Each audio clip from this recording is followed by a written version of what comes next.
Now here's some interesting statistics. You remember one of these car companies you might know so well that received the lion's share of bailout money, known as GM, General Motors. Just a month ago, we were told that in August there was a rise in sales of 14.7% against expectations of only 11%. And we were told that this is great. This is the way it's going to be now. This is very sustainable. Everything's looking good for GM and their car sales. Breaking news.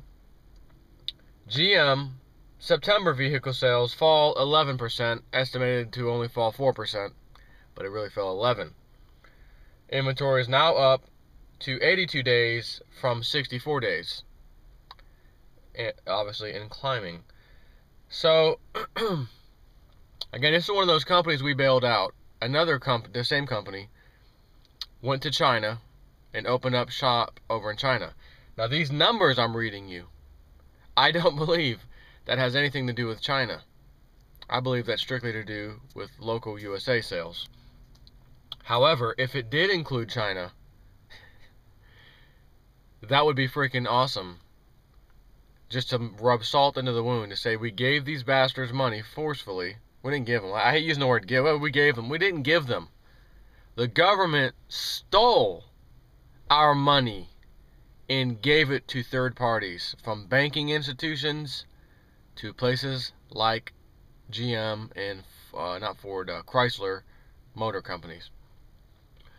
So they thought this could be sustainable. Again, it was recovery, everything's good. Drops 11% in 1 month. That's pretty huge, actually. But at the same time, this is one of the ones that went to China, and as Lindsey Williams said, all of these companies lobbied Congress and everything else. All right, we're going to move shop to China. We're going to move shop, get the sweatshops to work.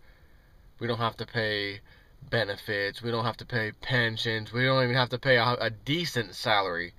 We get to pay a crap salary and then sell all of those cars back to the bozo moronic Americans and Western world for that matter at the high exorbitant prices. I mean, just think of it. I was just driving yesterday. We're going to eat somewhere with the family. And I look off to the right at a dealership, and I see these new cars. I don't know if they were brand new or like a year or so old, because some of them did not look like they were like brand spanking new. And I'm just looking at the price tags on these things. $30,000, $40,000, $50,000. I'm not talking about a luxury car. I'm not talking about a BMW, a nice BMW or a nice Mercedes. I'm talking about, you know, something that had a Toyota symbol on it, something that had a Honda symbol on it. And I'm like, since when do cars, when the hell did this happen? How in the hell do you have a car that costs $40,000 and $50,000 and it's not even like a luxury high-end car anymore? That's because there's no recession when there's shareholders involved. Any company that's got shareholders, we don't want to hear the word recession. We don't care what we have to do, just raise the prices. So what do? We'll raise the prices and we'll send off everyone over to the Chinese sweatshops. Now again, I realize I mentioned Hondas and Toyotas. There was a whole bunch of other vehicles, including American cars. But, because this particular road on Highway 60 has dealerships on both sides. And I was looking on both sides. But, so not only are they raising the price for a freaking car, but they're getting it done cheaper over in China. Way cheaper. So you would think, well, the price should come down if you got slave labor, right? If y'all are going to go hire a bunch of slaves to do the work, at least let your boys over in America, you know, your people, your peeps, cash in on that. Give us a little break on the car price. No. Because there is no such thing as Americans or my peeps or we're all in this together. This is called every man for himself, which is what our whole society has turned into. There is no more be American, that's un-American, that's pro-American. No. It's all gone. There's no more border. There's no more America. It's simply, how can I extract the most money out of this bozo sitting in front of me. And it doesn't matter if that bozo is your neighbor, lives on your street, went to your school, used to be friends with them, is your mother or father or family member. You came to me for something that I sell, I'm going to give you a good deal. That's what their mouth says. It's kind of like the politicians. They tell you what you want to hear, and then let me go see what I can do on this car. Yeah, I know we're asking 40. The best we can do is 38 on this. When reality is the best they could do is about 32. And again, it didn't matter if it was their own father, their friend. I gotta live. I gotta feed. I gotta feed my kids. I gotta have, I gotta have toys and things too. So that's the mentality of everybody. Extract the most you can get. So as Lindsey Williams was saying, even though they've left the country for the most part, are setting up Chinese shops, keeping the money that they earn in China over in that area because they don't want to pay taxes back here in America, hell no. They're going to lose too when the elite pull the trigger on the dollar, on the paper markets, everything. Their money is in a bank on planet Earth, yes, they're affected. It's that simple. Is whoever's money in a bank, yes, is that bank located on planet Earth, yes, you're affected. You're done. Now, naturally, the elite, they already have a bank somewhere that they will be using that will somehow not be affected when this happens. There'll be no need for bailout. There'll be no need for bail-in. There'll be no need for, well, there could be a bailout. Matter of fact, because they already did that in 2008. So there could be a bailout for the elite bank, but not any other bank. Bottom line is they know where they're going to put their money because they're the ones doing it. So if you're the ones doing it and under control, you're not going to squash yourself, step on yourself like you're a bug and destroy your bank account. You're going to move it exactly, whether it's offshore or whatever bank, wherever it has to go, that's where they're going to go. Unfortunately, they're not going to tell you or anyone else where that is. So the only thing you can do is buy gold and silver so that after the dust settles, you can go sell it. Or maybe while the crap's going on, you can sell it and take the cash and hold it at your house rather than leave it in the bank. Or take it and go buy some assets. Because a friend of mine was telling me a story recently where he was saying how he was visiting some friends up in some part of Kentucky. I think it was Kentucky. And he's like, I was just kind of hanging out with him, and he basically told me what he does. He buys towards the end of the year, midway through, usually to about the third quarter of the year, of every year. So say third quarter, fourth quarter of the year, he'll go and buy stuff. You'll see all kinds of stuff on Craigslist, whatever, locally sold, you name it, for pennies on the dollar. And he explains what happens is, during tax season time, tax return, all the sheeple who don't have money, live paycheck to paycheck, finally get a little nugget, little nest egg for a second. Rather than save it or do anything meaningful with it, they want to go out and buy toys.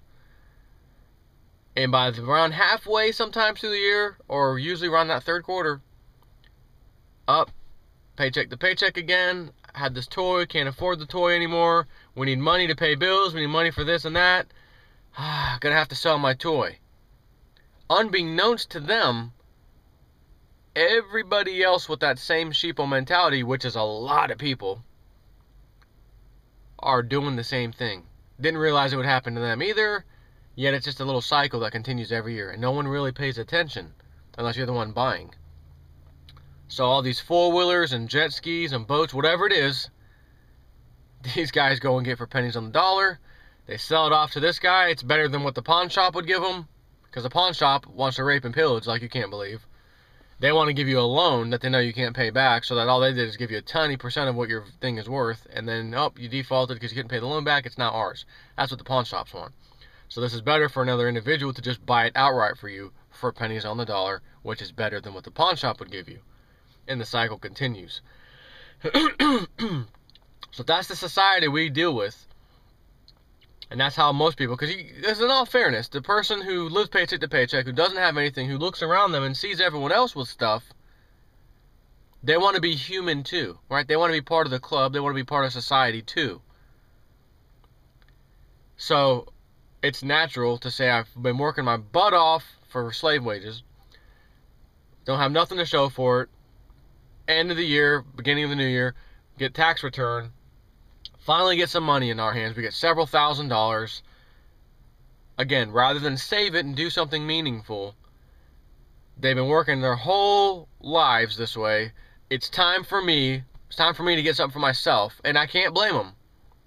Because again, when everyone else gets to do it, you just want to be like everybody else. You want to participate the same way everyone else does in society. If they were able to buy a jet ski, why can't you buy a jet ski? You wanted a four-wheeler? They got one, why can't you have one? I work every day, right? And they may even work harder than someone like me. In other words, I say someone like me, meaning I sit in an IT office, IT room, in air conditioning on a computer. They might be out there laying blocks and concrete and stuff, making a third or half or whatever of what I make, potentially. I don't know. So I can't sit here and say that I blame people for that. You got to feel human. You got to be able to do stuff. And hey, these people can do it. Why can't I? I want it too. The problem is our whole society is built upon the haves and the have-nots. And right now, there's a little thing in play that most people who think they are haves are not aware of, and that they're going to become have-nots here in the near future. So there are going to be very, very few haves and a massive amount of have-nots. That is when the global change starts taking place.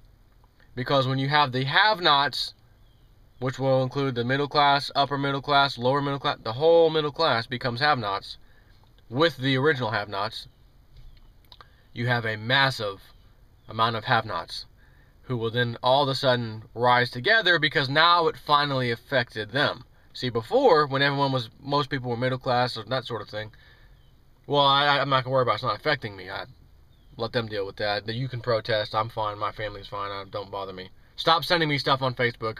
Don't you have anything nice to say? Be positive. Don't say negative things.